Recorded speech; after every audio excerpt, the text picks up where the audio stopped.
What if your iPhone is lost or damaged, or your content somehow gets messed up? Just restore.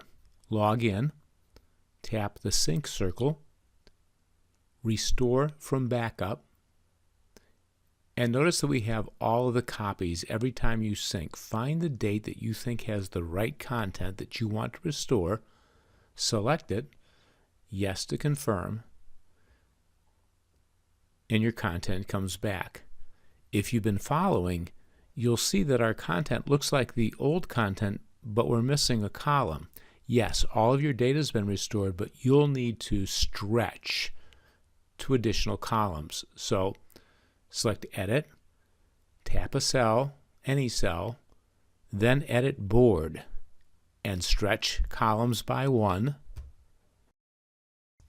There it is. That's the content that we most recently saved before experimenting with overwrite from sample.